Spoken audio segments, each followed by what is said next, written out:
Sabotage. Trump was sabotaged at the UN when he tried to get on the escalator with the First Lady. All right, Caroline, it does appear to be sabotage with the escalator and the teleprompter.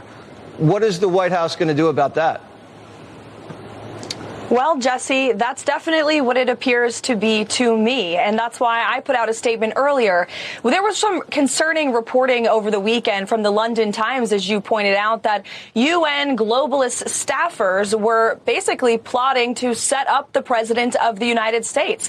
And first it was the escalator, then it was the teleprompter, and then Katie Pavlich from Town Hall, who we offered a seat in the press pool to cover the president's historic speech today, noticed that the audio inside of the room was much lower and different for the president of the United States than the previous speaker. So when you put all of this together, it doesn't look like a coincidence to me. And I know that we have people, including the United States Secret Service, who are looking into this to try to get to the bottom of it. And if we find that these were UN staffers who were purposefully trying to trip up, literally trip up, the president and the First Lady of the United States, well, there better be accountability for those people. And I will personally see to it, Jesse. Good. That was White House Press Secretary Caroline Leavitt telling Fox News, oh, yeah, we believe it was on purpose. We believe that the escalator stopped while President Donald Trump and First Lady Melania Trump were on it. We believe that the teleprompter was sabotaged as well. And apparently, this is something I just heard, the sound quality, the audio was lower in the room when the president was speaking. And that's something that's very important because as a sound producing professional, sound is everything. President Donald Trump had no problem. He made no bones about calling out the UN for their shoddy escalator incident and the sabotage with the teleprompter. I ended 7 wars, dealt with the leaders of each and every one of these countries, and never even received a phone call from the United Nations offering to help in finalizing the deal. All I got from the United Nations was an escalator that on the way up stopped right in the middle. If the First Lady wasn't in great shape, she would have fallen. But she's in great shape. We're both in good shape. We both stood. And then a teleprompter that didn't work. These are the 2 things I got from the United Nations, a bad escalator and a bad teleprompter. Thank you very much. That may be one of the reasons why they turned down the volume, because they did not want to hear what President Donald Trump was saying. And Donald Trump was holding back nothing when it comes to the UN. He was holding back nothing when it comes to the United Nations and how they don't actually do anything positive. And a lot of times they do negative stuff. Not only is the UN not solving the problems it should, too often, it's actually creating new problems for us to solve. The best example is the #1 political issue of our time, the crisis of uncontrolled migration. It's uncontrolled. Your countries are being ruined. The United Nations is funding an assault on Western countries and their borders. In 2024, the UN budgeted $372 million in cash assistance to support an estimated 624,000 migrants journeying into the United States. Think of that. The UN is supporting people that are illegally coming into the United States, and then we have to get them out. The UN also provided food, shelter, transportation, and debit cards to illegal aliens. Can you believe that? On the way to infiltrate our southern border. Millions of people came through that southern border. Just a year ago, millions and millions of people were pouring in, 25 million altogether over the 4 years of the incompetent Biden administration. And now we have it stopped, totally stopped. In fact, they're not even coming anymore because they know they can't get through.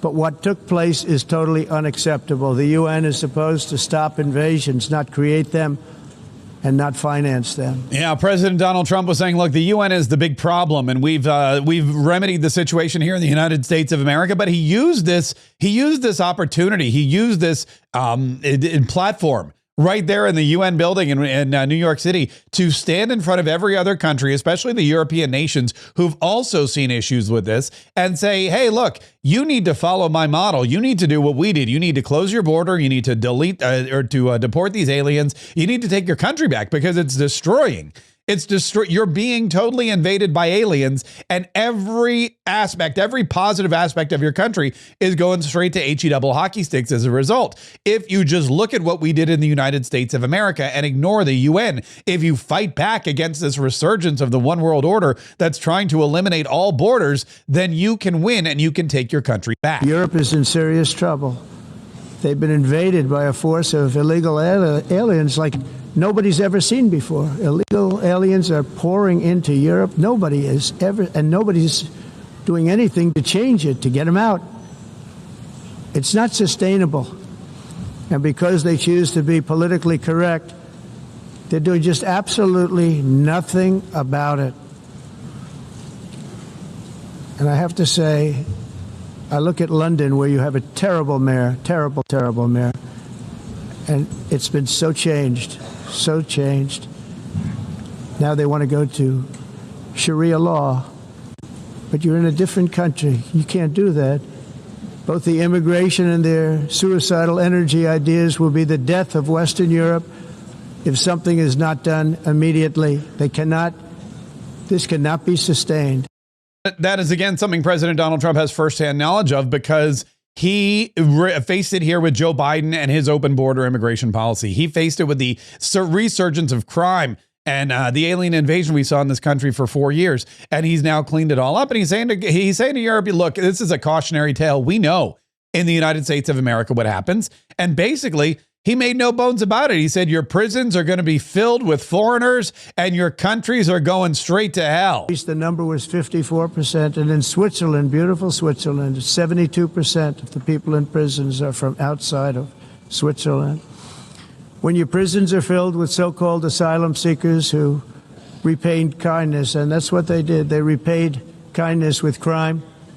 It's time to end the failed experiment of open borders. You have to end it now. See, I can tell you, I'm really good at this stuff. Your countries are going to hell. In America, we've taken bold action to swiftly shut down uncontrolled migration.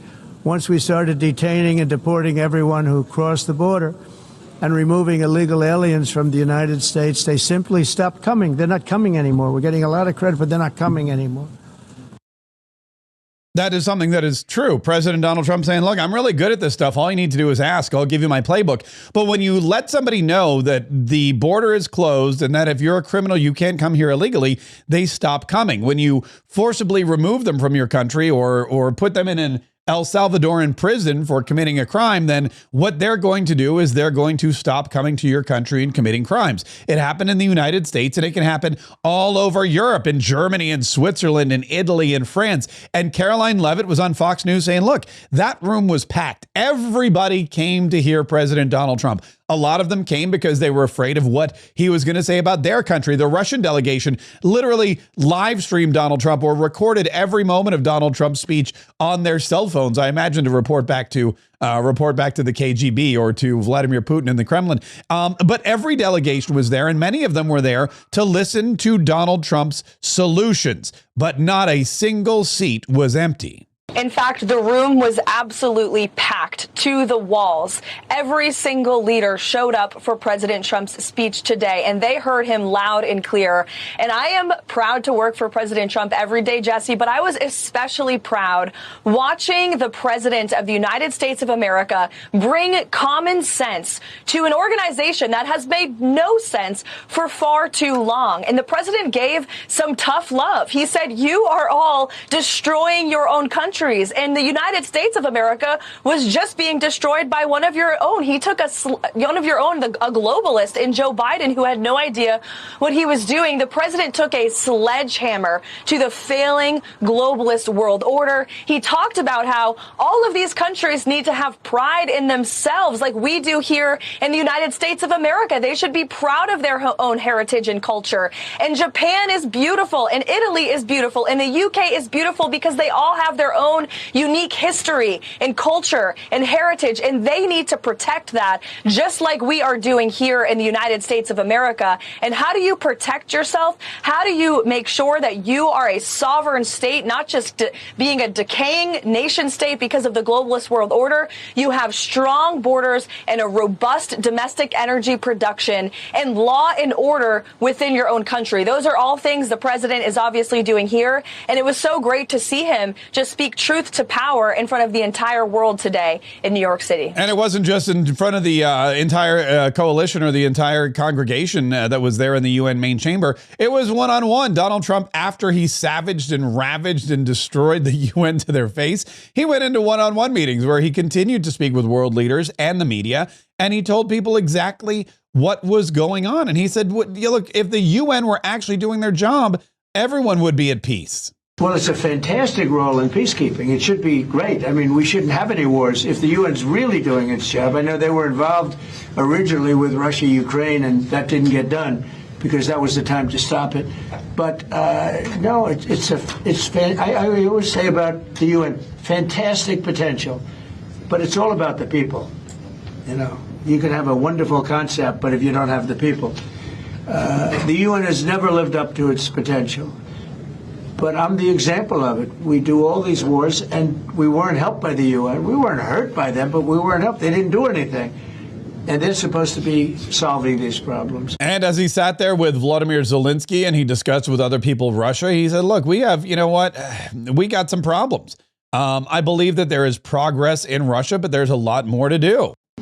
What progress do you think has been made on ending Russia's war against Ukraine since the last time you saw President Zelensky? Well, the biggest progress is that the Russian economy is terrible right now. It's, as you know, it's crashing. And that, frankly, Ukraine is doing a very good job of stopping this very large army.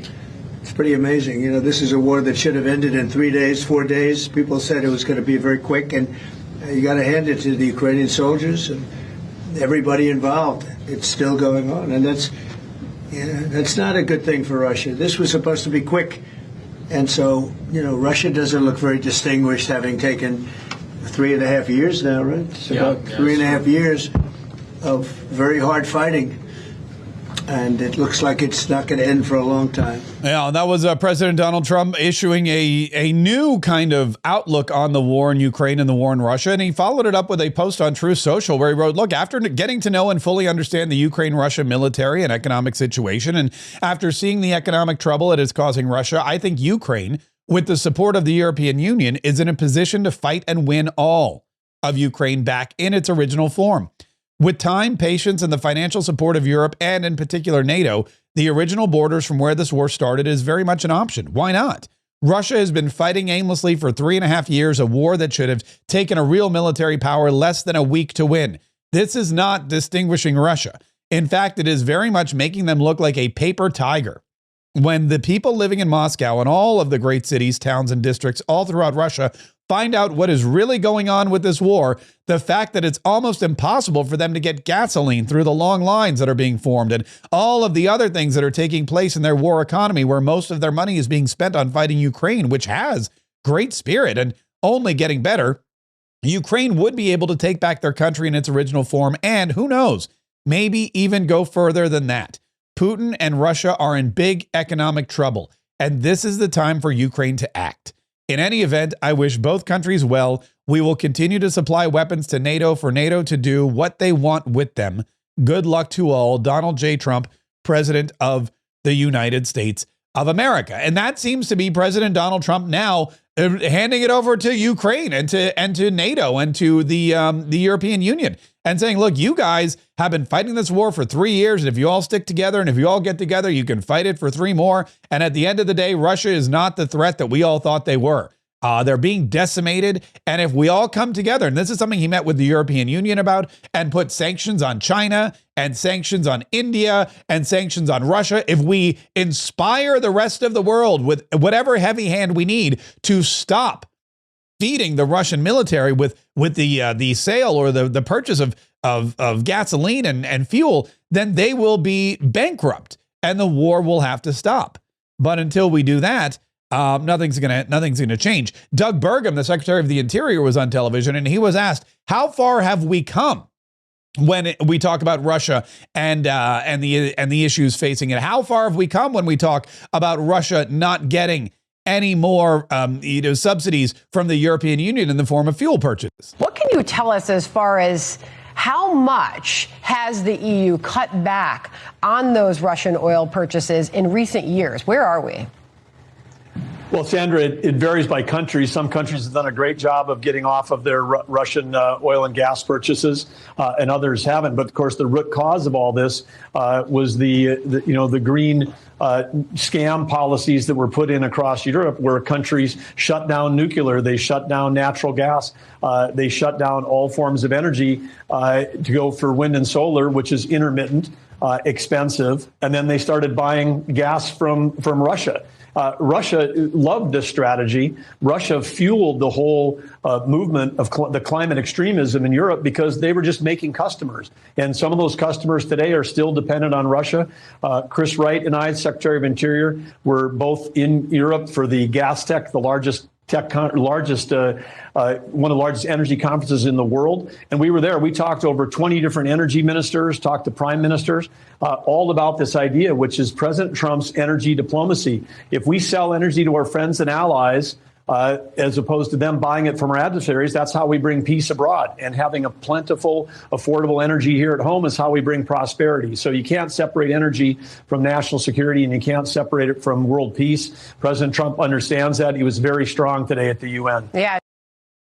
President Donald Trump and his energy diplomacy, he understands that you can't separate energy from peace. You can't separate energy from the economy. And the more money you feed to Russia in the form of energy payments and purchases, the more money they're going to use to fight Ukraine. So if you cut off the supply of cash, if you stop buying from Russia and you buy from somebody like, the United States of America, that's how you save the Ukrainians. That's how you save the Russians who are dying. And that's how you bring peace back to the region. There were other questions, of course, that came up. One of the big things that happened was Canada and France and a bunch of other European unions. They decided that this UN General Assembly was the time that they were going to officially recognize the state of Palestine, which I don't know where that is. I mean, you can't find it on the map. It's easier to find Santa's workshop on a map than the state of Palestine, but that's what they did. And Donald Trump said to their faces, you can't do this. Is bad.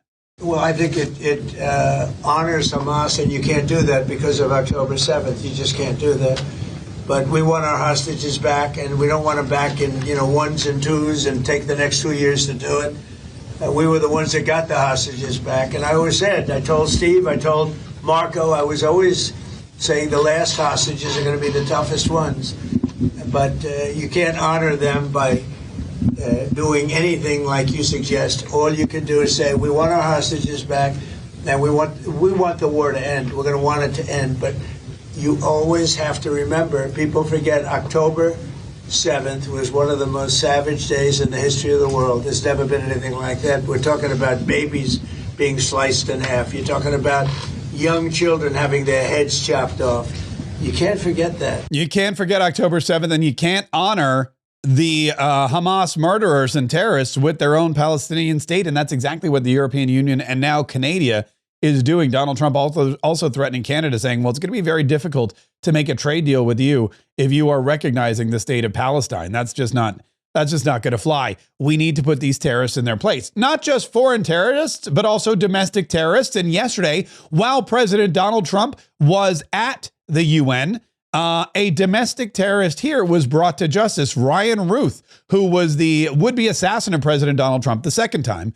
He was the one who hid at the golf course in the bushes with the shotgun, or with the rifle rather, that had the rubbed off serial number. He's the crazed lunatic who wanted to kill Donald Trump as he was coming around the 6th fairway. Well, he was brought to justice yesterday when he was found guilty on all 5 counts. And Donald Trump said that is true justice. I'm very appreciative of the justice that was given and the way it was handled by Pam Bondi and Todd Blanche and everybody that it's been, and their team of people. It was really well handled, and it's very important. You can't let things like that happen. Nothing to do with me, but a president or even a person, you can't allow that to happen. And so justice was served, and we'll see what happens. But I very much appreciate the judge and jury and everybody on that. It was so professionally handled, and it's a great honor. Yeah, it is very nice that we put murderers in prison, or would-be murderers or assassins here in prison. That's how we do it in the United States of America. If you are a would-be assassin of a future president of the United States of America, you don't get to walk around scot-free. You get to go to jail for the rest of your life. Incidentally, when the guilty verdict was read, Ryan Ruth took a pen, tried to stab himself in the throat, failed miserably, just like he did when this guy can't kill anyone. Anyway, we'll have more on that coming up on our second daily podcast, Mark Kaye Saves the Republic. It's our live podcast at 1 p.m. Eastern, or you can listen anytime at your leisure on your favorite podcast platform. It's easy to find. Simply go to markkaye.com, MarkKaye.com. Click the big red button that says, I want the podcast, download, listen, and enjoy.